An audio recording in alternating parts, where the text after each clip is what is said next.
En la clase de hoy vamos a analizar uno de los métodos de análisis de estabilidad en el dominio frecuencial. Para ello vamos a recordar cómo es la respuesta en frecuencia de los sistemas lineales invariantes en el tiempo y vamos a ver cómo encontramos la respuesta en frecuencia de uno de tales sistemas. Y para ello vamos a inyectar a la entrada una señal sinusoidal que vamos a ir variando en frecuencia y manteniendo su amplitud, y registrando cómo se comporta la salida. Si el sistema es lineal, la salida también va a ser una señal sinusoidal. Esto, si lo vamos relevando, graficando, lo que vamos obteniendo de la salida en dos gráficas, una de amplitud o de módulo de la señal sinusoidal y otra de la fase,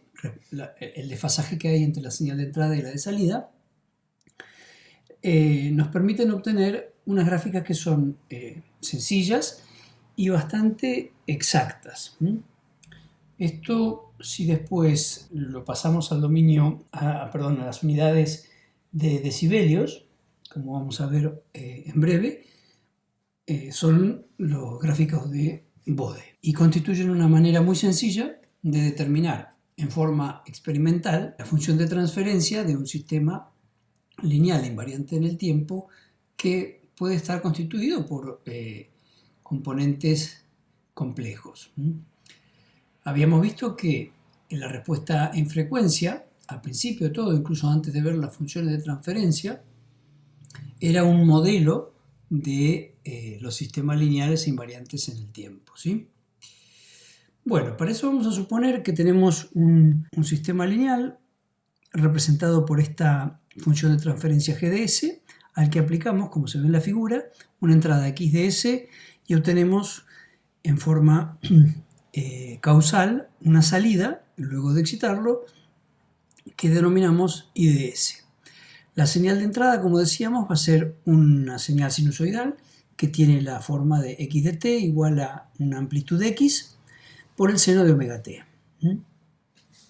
Y la función de transferencia en cuestión va a tener la forma de un cociente de polinomios en S con una cantidad n de polos. Por lo tanto, la salida, como ya sabemos, va a ser la función de transferencia, que es el cociente de estos dos polinomios P y Q en S, por la señal de entrada x de S, que es esta señal sinusoidal. Si desarrollamos en fracciones parciales esta expresión,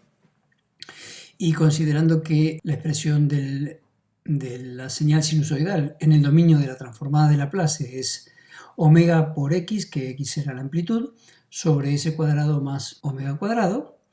la salida nos queda de la siguiente forma. A sobre s más j omega más a conjugado sobre s menos j omega más b sub 1 sobre s más s1 más b sub 2 sobre s más s2, y así siguiendo hasta llegar a completar el orden del polinomio del denominador, donde en esta expresión a y los b sub i son constantes, como habíamos dicho, a estrellita es el conjugado de a, y pasando esta expresión al dominio del tiempo, nos queda que i de t, o sea, aplicando la antitransformada de Laplace, nos queda que i de t es igual a por e a la menos j omega t más a conjugado por e a la j omega t más b sub 1 por e a la menos s1 por t, etc., hasta llegar al orden del polinomio denominador. Y vamos a suponer que el sistema en cuestión, el sistema lineal invariante en el tiempo, es también un sistema estable. Por lo tanto, luego de transcurrido un determinado tiempo, el sistema entra en un estado estacionario y tendremos que esta salida, una vez que se extingue este transitorio, tiene la forma i de t igual a por e a la menos j omega t más a asterisco o a conjugado por e a la j omega t, que es justamente la respuesta forzada del sistema a lo que está obligándolo esa señal de entrada sinusoidal, que tiene la forma de una señal sinusoidal. Esta expresión que calculamos es válida para n polos distintos de la función de transferencia. Se hizo así por simplicidad, pero el análisis no pierde generalidad si se consideran polos de multiplicidad m. Van a aparecer otros términos también, t a la menos, perdón, t por a la h sub i por e a la menos s sub j por t, pero también son términos que van a ir desapareciendo cuando se agote el transitorio, o sea, cuando el tiempo tienda a infinito, que es lo que consideramos en la expresión I de t para llevarla a su versión de estado estacionario. Para calcular cuánto vale esta salida del sistema en estado estacionario,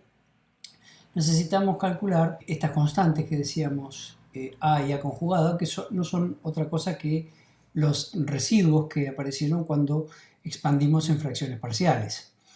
De este modo, para calcular A, hacemos G de S por omega por X sobre S cuadrado más omega cuadrado, y lo multiplicamos por el polo en cuestión para que no se nos anule, que es S más J omega, y esto lo calculamos reemplazando en la frecuencia del polo, que era en este caso menos J omega.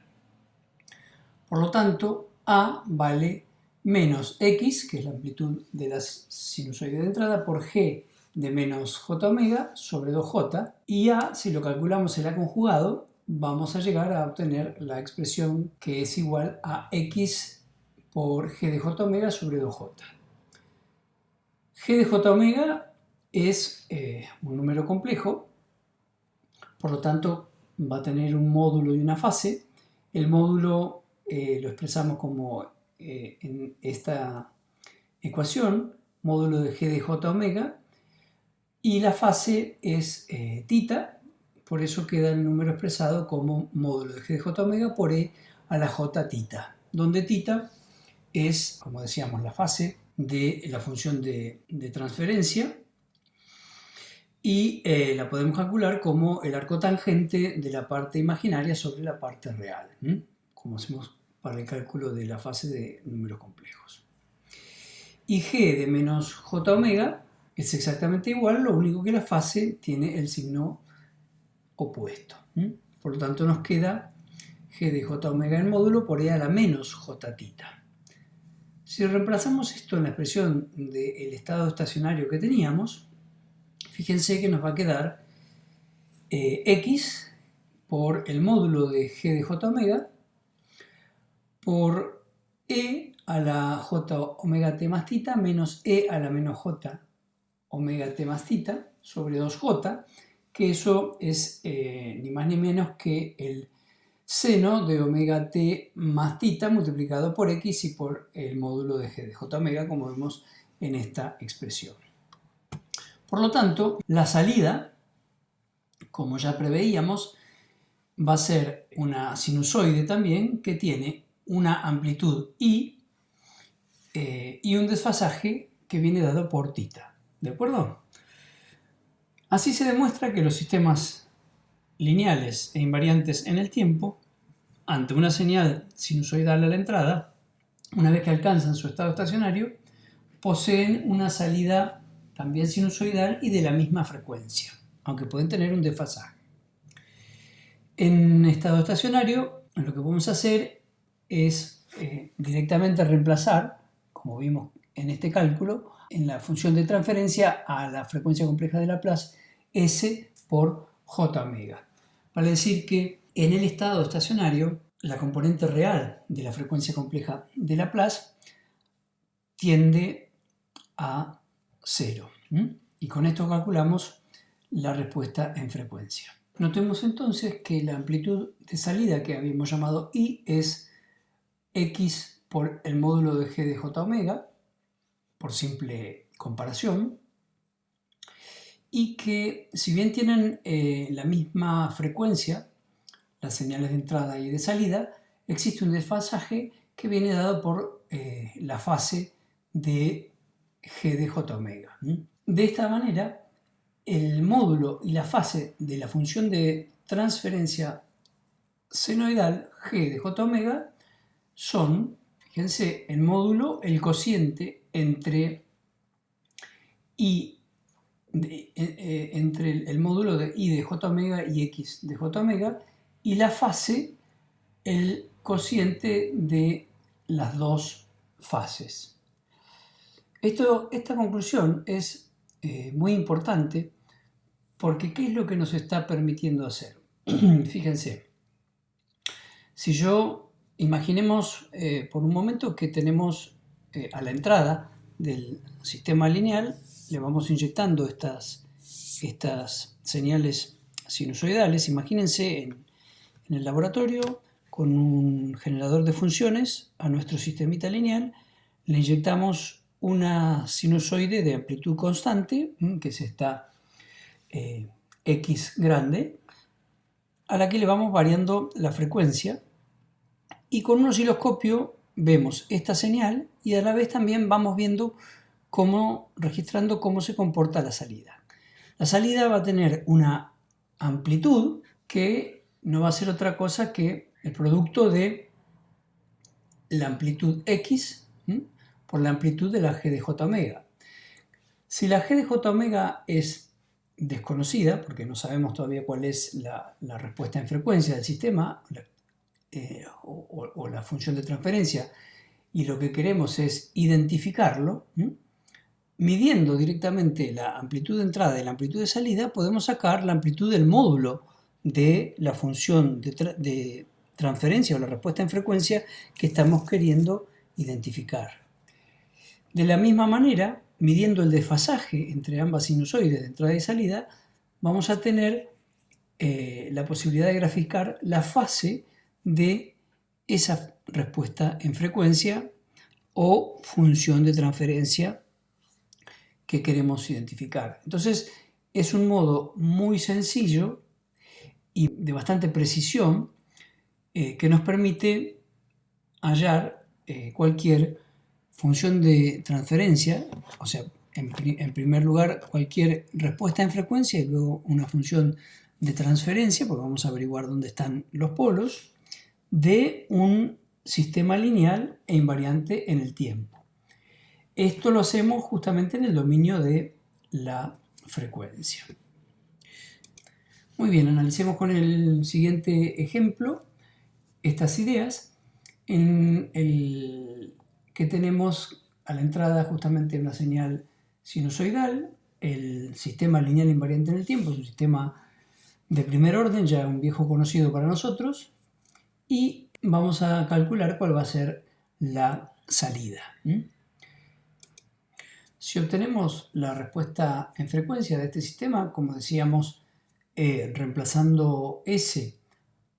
por J omega o haciendo el límite cuando sigma tiende a 0 en esta función de transferencia, o sea, proyectando sobre el eje J omega, lo que obtenemos es G de J omega igual a K sobre J omega T más 1, que es la respuesta en frecuencia, cuyo módulo,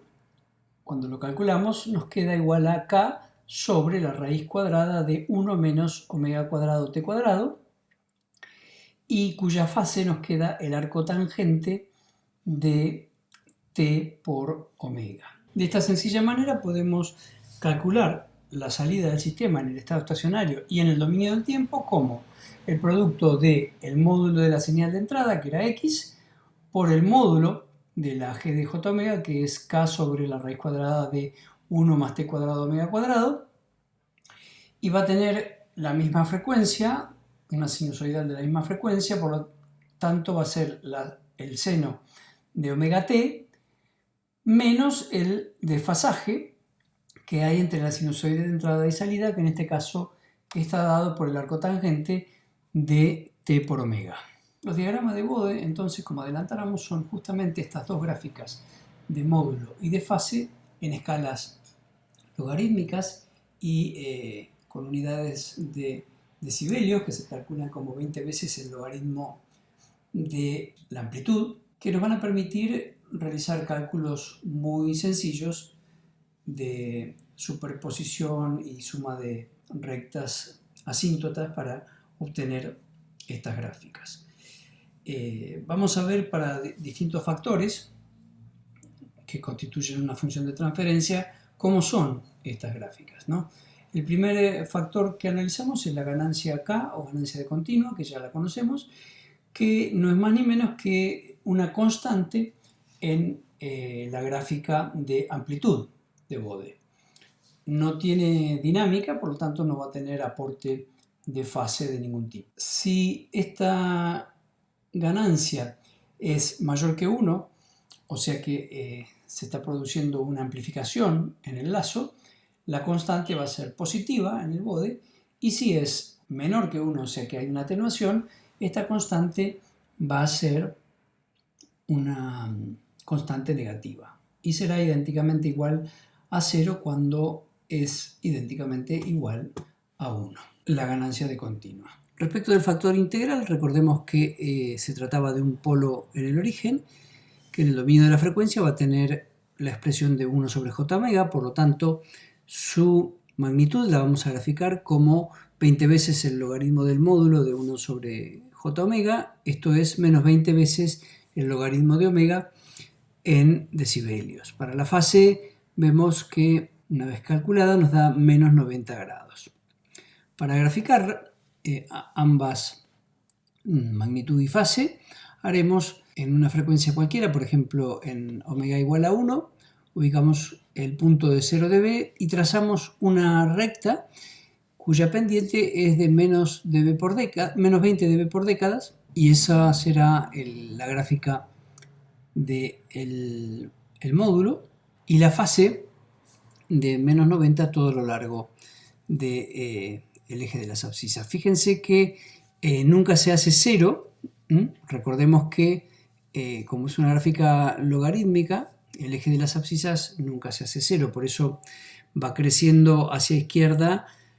con esta pendiente de menos 20 dB por década indefinidamente el gráfico del módulo. Por el factor derivativo, que es un 0 en el origen, j omega, es exactamente análogo a el razonamiento para obtener las gráficas, lo único que quedan con el signo cambiado. El módulo es una recta con una pendiente de más 20 dB por décadas, que va creciendo indefinidamente, y su fase es una fase positiva de 90 grados. Cuando tenemos multiplicidad de polos o ceros, por ejemplo, si el orden del sistema es de n, entonces la pendiente va a ser menos 20 dB por décadas por n, y la fase también menos 90 grados por n. Se agregan estos factores la cantidad de veces equivalente al orden del sistema. Por ejemplo, si es un sistema de segundo orden, la pendiente va a ser de menos 40 dB por décadas de la amplitud, y la de la fase va a ser de menos 180 grados. Grafiquemos ahora un sistema de primer orden que tiene un polo en 1 sobre t. Veamos que la amplitud es 20 veces el logaritmo del módulo de 1 sobre 1 más j omega t. Vale decir que es menos 20 veces el logaritmo de la raíz cuadrada de 1 más omega cuadrado t cuadrado una vez que lo pasamos a decibelios. Para hacer una gráfica sencilla que podamos hacer a mano alzada, vamos a considerar unas asíntotas que graficaremos del siguiente modo. En el caso de que omega t sea mucho menor que 1, fíjense que la raíz dentro de esta raíz cuadrada va a ser despreciable, el omega cuadrado t cuadrado, frente al 1. Entonces nos queda menos 20 logaritmo de la raíz cuadrada de 1, que es 1, y esto es igual a 0 dB. Entonces esta porción de la gráfica la aproximamos con una recta horizontal, y lo mismo cuando omega por t es mucho mayor que 1. Fíjense que en este caso omega cuadrado t cuadrado es mucho mayor que 1, entonces la raíz cuadrada va a ser de omega cuadrado t cuadrado. Por lo tanto, en decibelios nos queda menos 20 dB por el logaritmo de omega t. se encuentran estas dos asíntotas, una que decrece con una pendiente de menos 20 dB y la otra horizontal de 0 dB, se encuentran justamente en la frecuencia del polo, que es 1 sobre omega t. Respecto de la fase, diremos que una década por debajo de la frecuencia del polo podemos considerar que no hay aporte de fase, y una década por encima de la frecuencia del polo podemos considerar que está aplicada toda la fase del polo. Por lo tanto, esta gráfica tiende a menos 90 grados, que vimos que era la fase que aportaba un polo. Para hacer un gráfico con rectas asintóticas podemos considerar con estas dos apreciaciones que además en la frecuencia del polo justamente el aporte de fase puede ser el término medio de menos 45 grados. Nuevamente, para el caso de un 0 en menos 1 sobre t, a esa frecuencia, el razonamiento es completamente similar, lo único que cambian los signos, y tenemos las dos asíntotas para el módulo, una de 0 cuando la frecuencia es mucho menor que 1 sobre t, y otra que crece a más 20 dB por década, pasando la frecuencia del 0. Y la fase, igualmente, el aporte es 0 una década por debajo y más 90 grados una década por encima. El error que se comete cuando se encuentran estas asíntotas en el diagrama de módulo, en la frecuencia del polo, con la curva real, recordemos que graficamos, hacemos una aproximación para graficar asíntotas, la curva real, en el peor de los casos, el mayor error que se comete justo en la frecuencia del polo o del 0 es de 3 decibelios. Los factores cuadráticos que se dan para los sistemas de segundo orden, vamos a ver cómo los vamos a graficar. Recordemos la función de transferencia de un sistema de segundo orden, que estaba dada por omega n al cuadrado, que era la frecuencia natural no amortiguada del sistema, sobre s cuadrado 2 psi s por omega n, donde este psi era el coeficiente de amortiguamiento, más omega n al cuadrado. Si reordenamos un poco esta expresión, dividiendo todo por omega n, nos queda, fíjense, la expresión de la derecha, 1 sobre 1 más 2 psi s sobre omega n, más s cuadrado sobre omega n cuadrado. Vamos a pasar esta función de transferencia al dominio de la frecuencia, para lo cual hacemos sigma igual a 0, y nos queda que la g de j omega en este nuevo formato es 1 sobre 1 más 2 psi j omega sobre omega n, más j omega sobre omega n todo al cuadrado, ¿sí? Para calcular la gráfica de la magnitud, entonces, hacemos 20 veces el logaritmo del módulo de esta expresión, que nos queda en decibelios menos 20 el logaritmo de, ordenando un poco, ¿no es cierto?, la raíz cuadrada de 1 menos omega cuadrado sobre omega n al cuadrado, todo eso al cuadrado, más 2 psi omega sobre omega n elevado al cuadrado. Nuevamente haremos unas aproximaciones para obtener las asíntotas.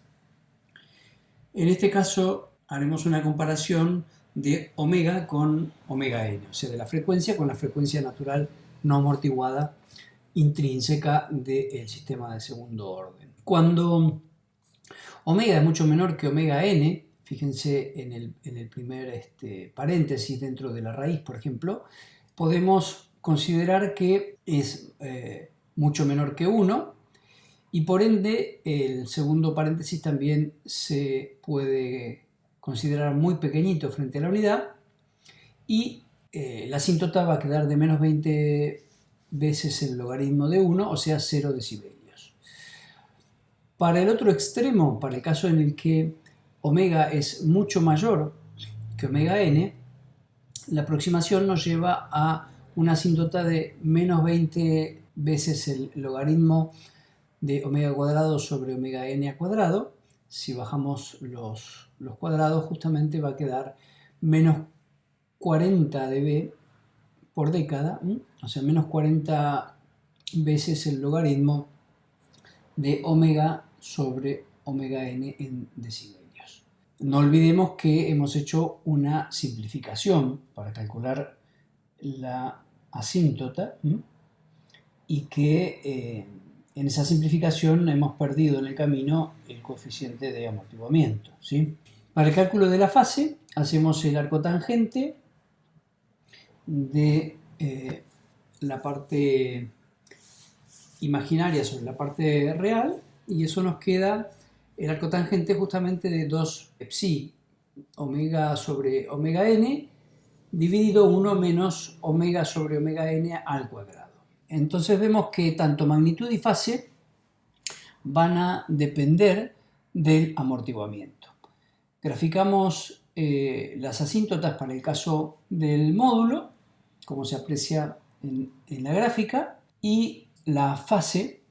y están en esta gráfica vemos que para distintos valores de amortiguamiento van a ser diferentes, siempre con las asíntotas que hemos calculado, pero en función del coeficiente de amortiguamiento tiene como una especie de sobrepico. Se podría hacer alguna analogía con lo que sucedía en el dominio temporal. Fíjense que cuanto más subamortiguado es el sistema, cuanto menos coeficiente de amortiguamiento tiene, el sobrepico es mayor en la gráfica de la magnitud, y la fase también es como que se va inclinando más alrededor de la frecuencia del doble polo. Obviamente el aporte final tiene que ser de lo que aportan estos dos polos en cuestión, o sea, menos 180 grados. Hemos estado viendo a lo largo del curso que existe una relación entre la respuesta en frecuencia y la función de transferencia en los sistemas lineales e invariantes en el tiempo. Vamos a ver que podemos hacer un vínculo desde el punto de vista más geométrico justamente entre la respuesta en frecuencia y el mapa cero polar de un sistema lineal e invariante en el tiempo. Para eso vamos a suponer una función de transferencia como la que vemos aquí, que tenemos un 0 en menos z y un polo en el origen y otro polo en menos p. Suponemos que p y z son reales. La respuesta en frecuencia de este sistema, cuando hacemos tender sigma a 0, nos queda que g de j omega es k por j omega más z sobre j omega por el paréntesis de j omega más p. Y para hacer nuestro análisis vamos a elegir un punto de prueba que vamos a llamar P y que vamos a ir utilizando para recorrer el eje j omega positivo. Al ir recorriendo de 0 a infinito el eje j omega, vemos que el módulo de esta g de j omega la podemos obtener como la constante k, que era la ganancia de continua de la planta, por el módulo que da el 0 sobre el módulo del polo en el origen y del otro polo en menos p. Si miramos la gráfica que tenemos en la parte inferior derecha, vemos graficado el polo en el origen en el punto O, el 0 en menos z en el punto A y el polo en menos p en el punto B. ¿Sí? Estos módulos no son más que la distancia justamente que hay desde estos puntos O, A y B hasta el punto de prueba P. ¿Sí? Que si aplicamos justamente el teorema de Pitágoras, vemos que es la raíz cuadrada de la componente real y la componente imaginaria al cuadrado, ¿no? Es el módulo calculado sobre este plano complejo. Y que es el segmento, para el caso del 0, el segmento AP, y para el caso del polo del origen, el segmento OP y para el caso del polo en menos P, el segmento BP. De igual manera, podemos obtener la fase de la respuesta en frecuencia a partir de la ubicación de polos y ceros de la siguiente manera, haciendo la diferencia entre las fases positivas de los ceros, en este caso J omega más Z, menos la fase que aporta el polo en el origen, menos la fase que aporta el polo en menos P.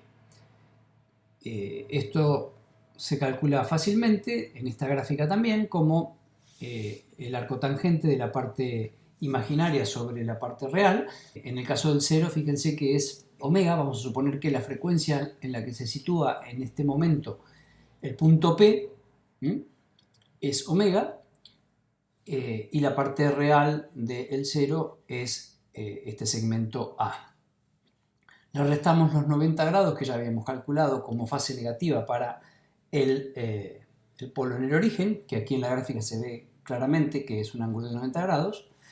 y la fase que está aportando el polo, que es omega, el arco tangente de omega sobre B. Son los ángulos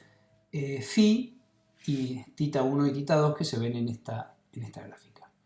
De este modo, vemos que es posible obtener información de módulo y fase a partir del mapa cero polar. Fíjense ustedes que si este puntito de prueba P yo lo voy haciendo variar entre 0 e infinito en el eje J omega, voy a obtener todo el barrido de módulo y fase que se grafica en las gráficas de Bode que acabamos de ver. ¿De acuerdo? Bueno, esta situación que acabamos de analizar en la Firmina anterior se da perfectamente cuando tenemos un sistema estable, o sea, y todas sus singularidades en el semiplano izquierdo. Hay otro tipo de sistemas lineales invariantes en el tiempo que, aunque son estables, pueden tener sus ceros en el semiplano derecho. Son estables porque los polos están en el semiplano izquierdo, aunque como hemos visto que los polos viajan hacia los ceros cuando variamos la ganancia, son sistemas que pueden ser potencialmente inestables, porque el cero que está en el semiplano derecho lo puede atraer hacia la inestabilidad. Estos sistemas reciben el nombre de sistemas de no mínima fase. Ahora enseguida vamos a ver por qué reciben este nombre. Y son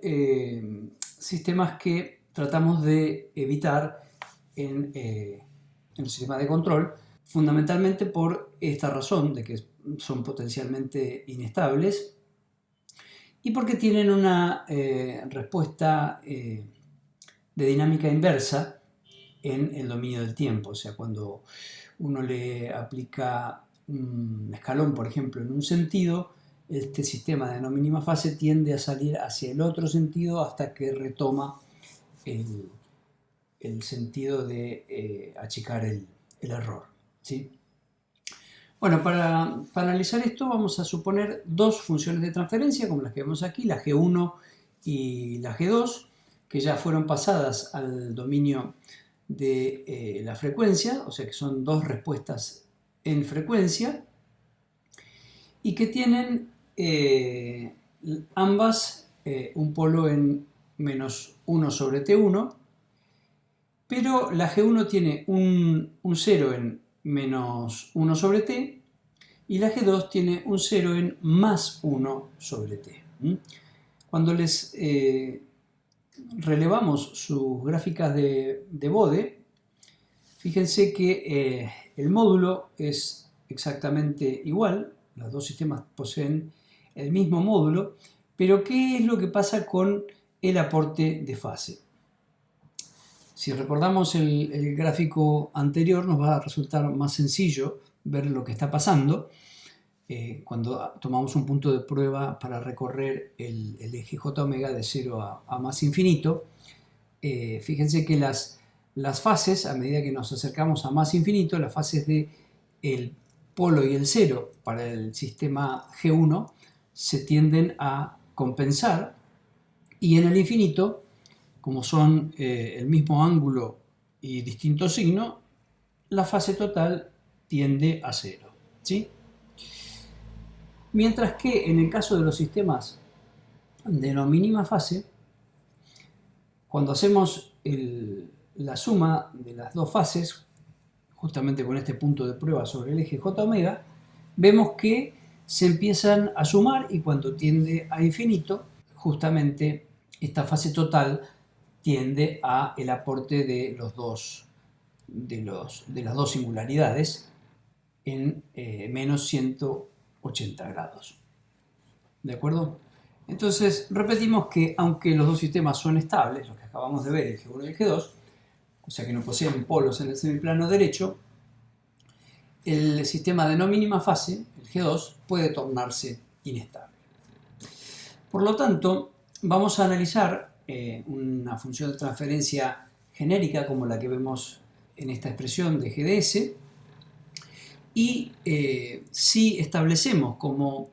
hipótesis de trabajo que va a ser un sistema de mínima fase, o sea que los ceros van a estar siempre del semiplano izquierdo también, que decíamos que eran los deseables para el control,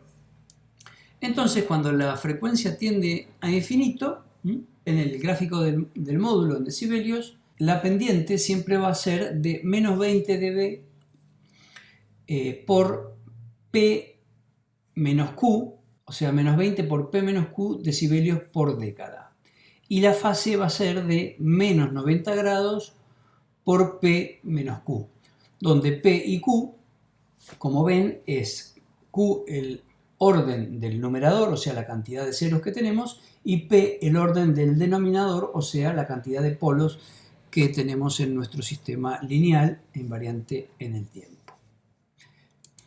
Como decíamos, al tener una respuesta inversa que tiende hacia el otro lado de donde le estamos pidiendo que vaya al sistema, esto hace que tarde más tiempo en alcanzar la referencia y son por lo tanto más lentos, y como les decía también,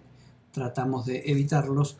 en los sistemas de control. Obviamente que si nuestra planta, la planta que tenemos que controlar, ya tiene una respuesta de no mínima fase por características constructivas, bueno, trataremos de compensarlo con nuestro bloque de control. Bueno, ahora que hemos repasado cómo construir los diagramas de Bode y cuál es la relación que existe entre la respuesta en frecuencia y la función de transferencia de nuestros sistemas lineales, vamos a ver que son una herramienta muy útil para el análisis de estabilidad relativa, mediante la definición de dos conceptos que son el margen de fase y el margen de ganancia. Para eso nos vamos a definir previamente lo que es la ganancia crítica, que lo vamos a definir como el o los puntos en los que la amplitud de la respuesta en frecuencia de nuestro sistema, la G de J omega, se hace igual a 1, o lo que es lo mismo en la gráfica de Bode, el diagrama de amplitud es de 0 dB. Recordemos que cuando estamos en el diagrama de amplitud en 0 dB, estamos pasando de la amplificación a la atenuación o viceversa, de acuerdo a cómo recorramos el eje de la amplitud. El otro concepto que necesitamos conocer es el de la fase crítica, que es la fase de 180 grados, que es justamente en los números complejos cuando se produce la inversión de signo. Bien, entonces a partir de esta sintaxis vamos a definir estos conceptos que decíamos que eran útiles para el análisis de estabilidad. Por un lado, el margen de fase es la cantidad de retraso de fase o de fase negativa que se requiere añadir al sistema para llevarlo al borde de la inestabilidad en el punto de ganancia crítica. Entonces el margen de fase queda definido en el punto de ganancia crítica como 180, que es la fase crítica, más la fase del sistema. Y el margen de ganancia es el recíproco de la amplitud de la respuesta en frecuencia del sistema que se produce a la frecuencia de la fase crítica.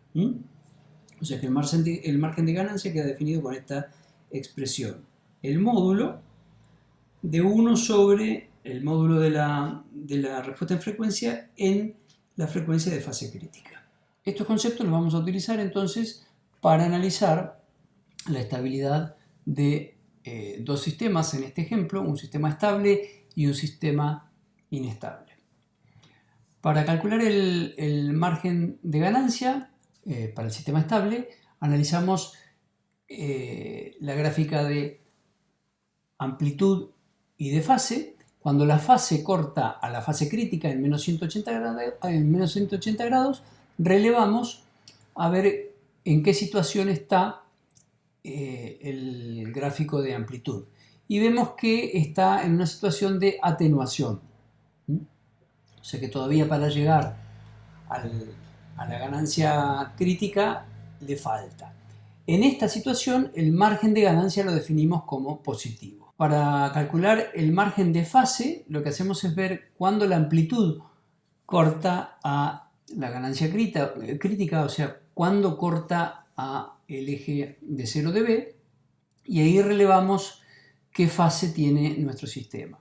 En este caso todavía tiene una fase que le falta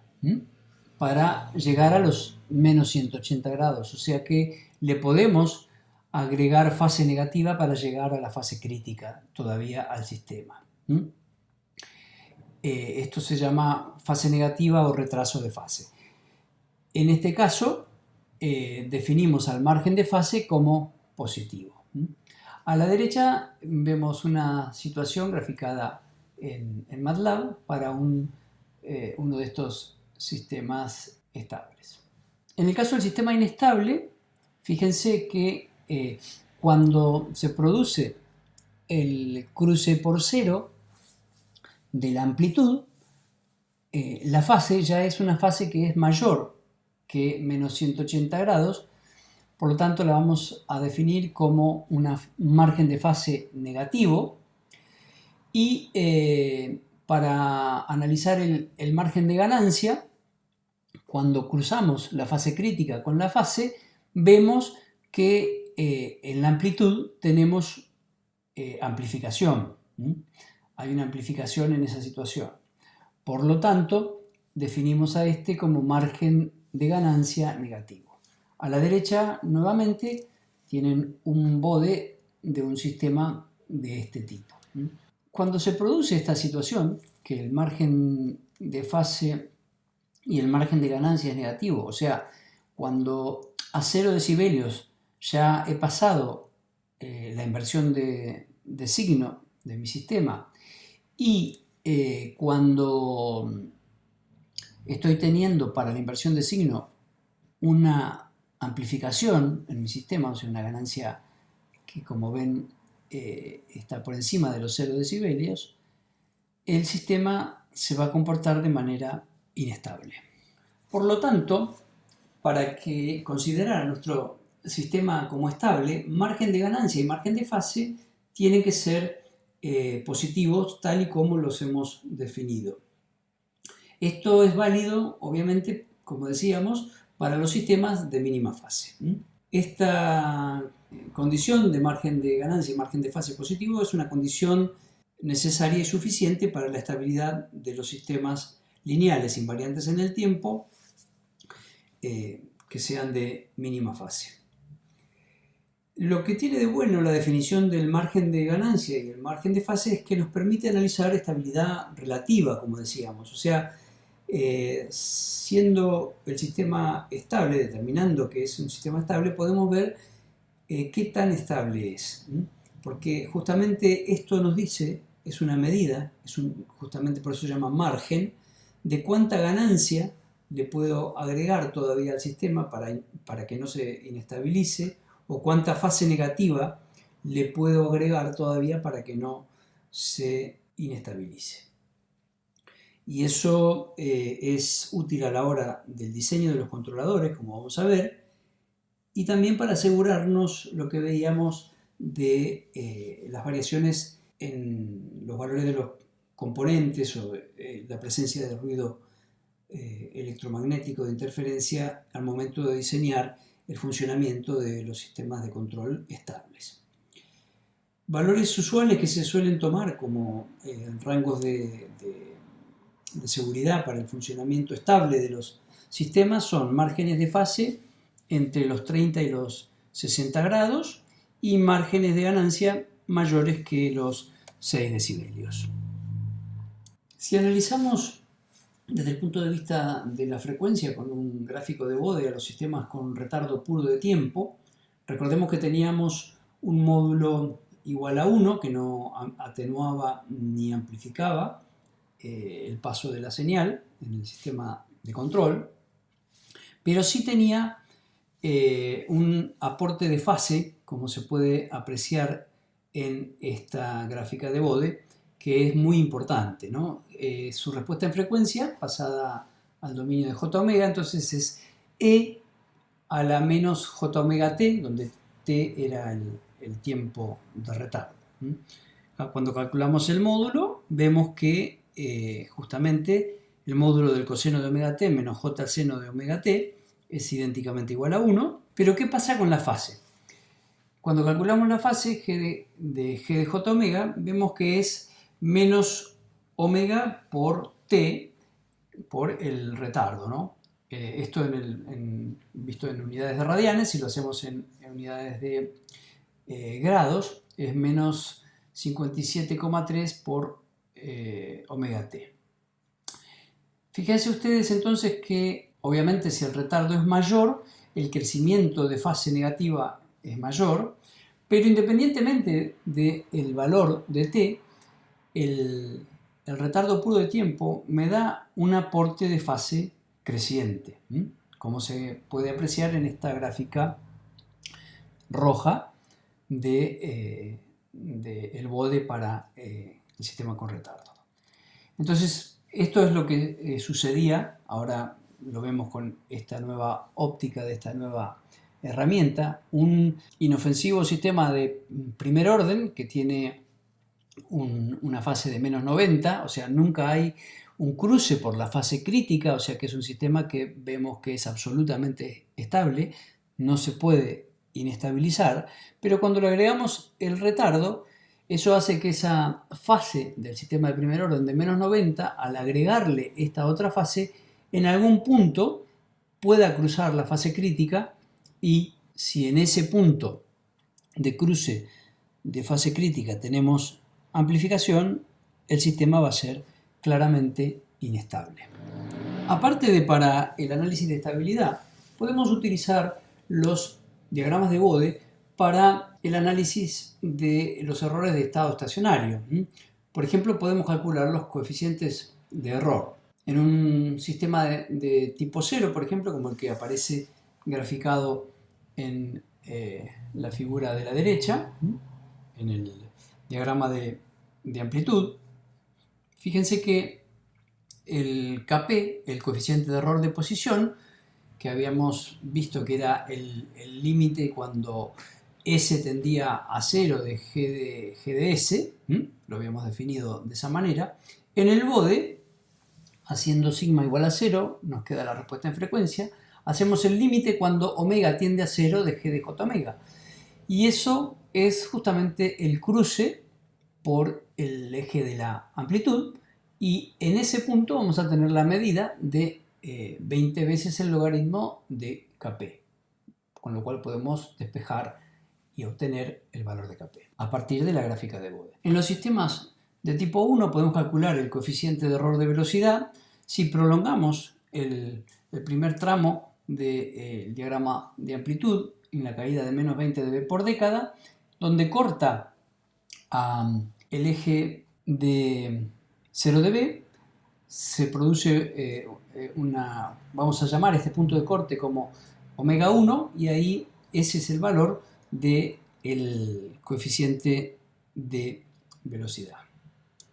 En sistemas de tipo 2 podemos también calcular de la misma manera el coeficiente de error de aceleración. Hacemos la prolongación del primer tramo de la amplitud, donde se corta otra vez al eje de 0 de B. Allí obtenemos una frecuencia omega 1. Esta omega 1 elevada al cuadrado es directamente el valor del coeficiente de aceleración. Muy bien, en la próxima clase veremos los diagramas de Nyquist para analizar también el dominio frecuencial, la estabilidad de los sistemas lineales, y veremos que son totalmente equivalentes a estos diagramas de Bode, solo que en lugar de utilizar por separado el módulo y la amplitud, Nyquist lo que propone es resumir en un único gráfico las dos magnitudes de módulo y fase. Muchas gracias por su atención.